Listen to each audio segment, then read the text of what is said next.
বিসমিল্লাহির রহমানির রহিম। আসসালামু আলাইকুম রহমতুল্লাহি আবরাকাতুহু।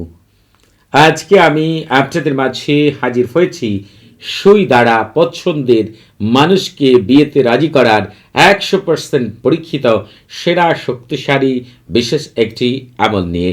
এটি এমন একটি আমল, এই আমলটি আপনি যার জন্য করবেন ওই ব্যক্তি আপনার প্রতি এমন আকৃষ্ট হবে, এমন দুর্বল হবে, এমন উত্তেজিত হবে যে এই জীবনে বেঁচে থাকতে সে আর অন্য কাউকে বিয়ে করতে রাজি কখনোই হবে না। কারণ আপনার এবং তার বন্ধন হবে হাজার বছরের বন্ধনের মতো। এমন আকৃষ্ট হবে যে আপনার চিন্তার বাইরে। যার জন্য আমল করবেন সে হয়তোবা তার বিয়ের জন্য অনেক মেয়েকে পছন্দ করতে পারে, কাউকেই তার চোখে ভালো লাগবে না। তার পরিবারও যদি কাউকে বিয়ের জন্য দেখা যায়, তাকে অনেক মেয়ে বা ছেলে দেখায়, তাকে তার কোনো মতে ভালো লাগবে না। তার চোখে মনে হবে এই পৃথিবীতে তার জন্য উত্তম আর কেউ হতে পারে না আপনি ছাড়া। আপনার চাইতে সুন্দরতম কেউই হতে পারে না। কারণ এটি মূলত আপনার চাইতে হয়তোবা অনেকে অনেক সুন্দর, স্মার্ট, সুন্দরী থাকতে পারে, কিন্তু তাকে তার চোখে ভালো লাগবে না। আপনারা দেখতে পাবেন এমন অনেক মানুষ আছে যে তাদের চোখে যাকে একবার ভালো লাগে অন্য কাউকে আর ভালো লাগে না। এটি এমন একটি আমল যে আপনি যার জন্য আমল করবেন তাকে হাজার ছেলে দেখানো হোক আর হাজার মেয়ে দেখানো হোক, তার চোখে মনে হবে আপনি হচ্ছে পৃথিবীর শ্রেষ্ঠ মানুষ, সুন্দরতম, এবং আল্লাহ তাআলা আপনাকে যে রূপ, গুণ, সৌন্দর্য দিয়েছে তা অন্য কাউকে দেয়নি। আপনারা বুঝতে পেরেছেন? শুধুমাত্র এই আমলটিকে আমি যেভাবে বলবো সেইভাবে যদি করতে পারেন, ওই ব্যক্তি নিজেই 7 দিনের মধ্যে আপনাকে বিয়ে করার জন্য তার পরিবার সহ আপনার কাছে চলে আসতে বাধ্য হবে। তবে আগে আমল করার ক্ষেত্রে আপনাদের বুঝতে হবে আমি কি বলছি। যেটি যেভাবে বলবো সেইভাবেই আপনাদেরকে প্রয়োগ করতে হবে। আর যদি সেইভাবে প্রয়োগ করতে পারেন, ইনশাআল্লাহ আল্লাহ তাআলার অশেষ রহমতে এত চমৎকার ফলাফল পাবেন যা আপনার চিন্তার বাইরে।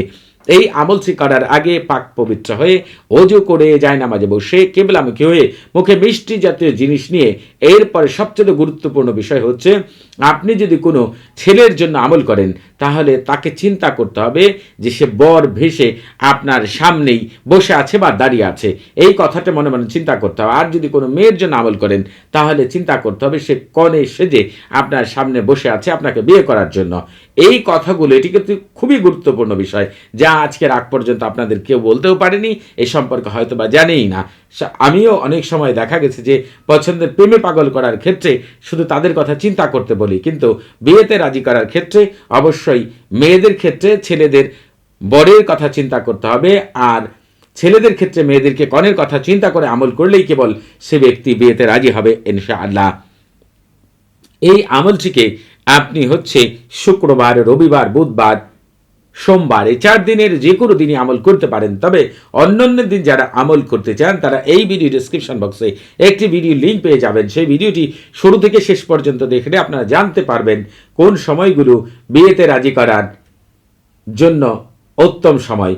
এই বিষয়গুলো আপনারা একটু দয়া করে দেখে নেবেন। আরেকটি বিষয় গুরুত্বপূর্ণ, সবচেয়ে গুরুত্বপূর্ণ বিষয় হচ্ছে এই, আপনারা অনেকেই আমল করেন, তদবির করেন, ওই আমলটিকে খারাপ জিন এবং শয়তান এবং খারাপ মানুষগুলো নষ্ট করে ফেলে। তার কারণ হচ্ছে এই, আপনি যখন আমল করেন আপনার আশেপাশে অনেক জিন এবং শয়তান অদৃশ্যভাবে থাকে যা আপনি দেখেনি না।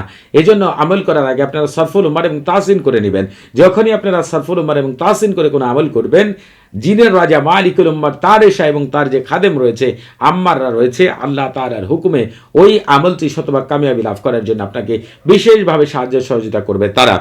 আপনারা যেটি করবেন এই আমল করার জন্য প্রথমেই এইরকমভাবে আপনাকে হচ্ছে এই 7টি হরফকে লিখতে হবে।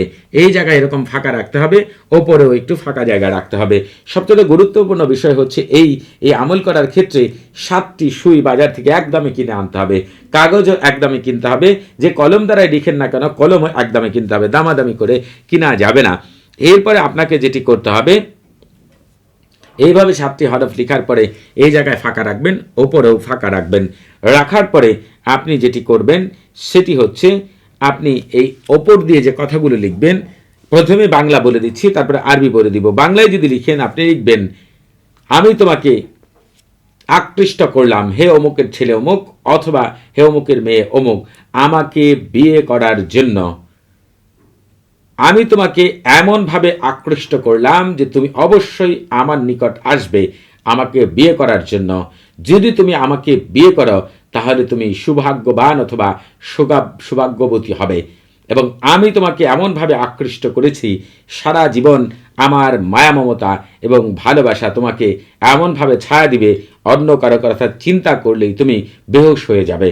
আমি যে কথাগুলো বললাম এই কথাগুলোকে বাংলায় লিখতে চাইলে আপনাদেরকে এই ওপর দিয়ে হচ্ছে এই কথাগুলো এইভাবে লিখতে হবে। যদি আরবিতে লিখতে চান তাহলে আপনারা লিখবেন জালাবতুকা ইয়া ফুলান ইবনে ফুলানাতুন আনা ফুলানাতিন বিনতে ফুলানাতুন জালাবতুকা তাতি লা ইন্দি জালাবতুকা আকুনু আনা আল আমিরতু ওয়া আনতা সাবি জালাবতুকা তাতওয়াজানি জালাবতুকা তাতি ওয়া ইয়াজলুবুকা আত্তা সালামু ফি দাকাইয়া ওয়া তাওয়ানিন জালাবতুকা তাকুনু হানুনুন জালাবতুকা আশিকা ওয়াবি মাফতুন। আপনারা হচ্ছে এই কথাগুলোকে আরবিতে ওপর দিয়ে লিখতে পারেন এবং বাংলাতে লিখতে পারেন, যেটা আপনাদের খুশি। এরপর এই জায়গার মধ্যে কিন্তু আরও গুরুত্বপূর্ণ কথা লিখতে হবে। যদি বাংলায় লিখতে চান তাহলে লিখবেন আমি তোমাকে আকৃষ্ট করেছি, আমার বিচ্ছেদ তোমাকে পরাজিত করবে। আমি তোমাকে এমন ভালোবাসা দিয়ে আকৃষ্ট করেছি, এমনভাবে তোমাকে আমি আমার প্রতি উত্তেজিত করেছি, এমনভাবে আমি তোমাকে আমার প্রতি দুর্বল করেছি যে ভালোবাসা, উত্তেজনা, আকর্ষণ হাজার বছরের জন্য। আমি তোমাকে আকৃষ্ট করলাম সারা জীবনের জন্য। বছরের পর বছর তুমি আমাকেই চিন্তা করবে, অন্য কোনো কিছু চিন্তা করতে পারবে না। হে অমুকের ছেলে অমুক অথবা হে অমুকের মেয়ে অমুক, এটাই হবে তোমার এবং আমার সারা জীবনের বন্ধন। যে কথাগুলো আমি বললাম আরবিতে লিখেন আর বাংলাতে লিখেন, এই জায়গার মধ্যে লিখতে হবে। এখন অনেকে রয়েছেন আরবিতে লিখতে পারেন, আরবিতে কি লিখবেন সেটা একটু বলে দিচ্ছি। জালাবতুকা জালবা ওয়া ফুফারি ইয়াগলিকু গলবা জালাবতুকা বিল মুহাব্বতি ওয়া আল হানিনিন জালাবতুকা আলা মারস আসিনিন আনা ফুলানাতুন বিনতু ফুলানাতুন জালাবতুকা ইয়া জালাবতুকা ফুলান বিন ফুলানাতুন। একটু আগে যে বাংলাটা বললাম সেটার আরবিটা বলে দিলাম। আপনারা আরবি লিখেন আর বাংলায় লিখেন, আমি যেভাবে বললাম এভাবে লিখবেন। লিখার পরে আপনি যেটি করবেন, এই প্রতিটি লেখার ওপরেই আপনি একটি করে সুই গেঁথে দিবেন। দেওয়ার পরে যেভাবে পারেন সেটাকে আপনি ভাঁজ করবেন, তবে একটু লক্ষ্য রাখবেন সুইগুলো যেন আপনার হাতে গেঁথে না যায়। যেভাবেই হোক আপনি এটিকে ভাঁজ করে এর ওপর দিয়ে আপনি মেহেদি, বাজার থেকে একটি মেহেদি আমরা হাতে দিই না, মেহেদি কিনে আনবেন, পেস্টগুলো ভালো মতো দিয়ে আপনি হচ্ছে ওইটাকে আরেকটি কাগজ দিয়ে মুড়িয়ে তারপর হচ্ছে জ্বলন্ত আগুনের মধ্যে 57 মিনিট পর্যন্ত পোড়াবেন। 1 মিনিট যেন এদিক সেদিক না হয় সেদিকে একটু লক্ষ্য রাখবেন। তবে অনেকের ক্ষেত্রে আমলের দুর্বলতা থাকতে পারে, তারা একাধারে 3 দিন আমল ঠিক করবেন। আমি গ্যারান্টি দিয়ে বলতে পারি ওই ব্যক্তি এই জীবন আর আপনি ছাড়া অন্য কাউকে বিয়ে করতে পারবে না, কারণ অন্য কাউকে তার ভালোই লাগবে না। আর এই আমল করার আগে আপনারা অবশ্যই আমার কাছ থেকে এজাজত নিয়ে আমল করবেন। আপনাদের বুঝতে কোনো প্রকার সমস্যা হলে, কোনো কিছু জানার থাকলে, কোনো কিছু বোঝার থাকলে প্রতি শুক্রবার এবং শনিবার সকাল 9টা থেকে রাত 11টা পর্যন্ত এই নাম্বারে কথা বলতে পারবেন। তবে নামাজের সময় নাম্বারটি বন্ধ থাকবে, সেদিকে খেয়াল রাখবেন। সবাই ভালো থাকবেন। আসসালামু আলাইকুম রহমতুল্লাহি আবরাকাতুহু।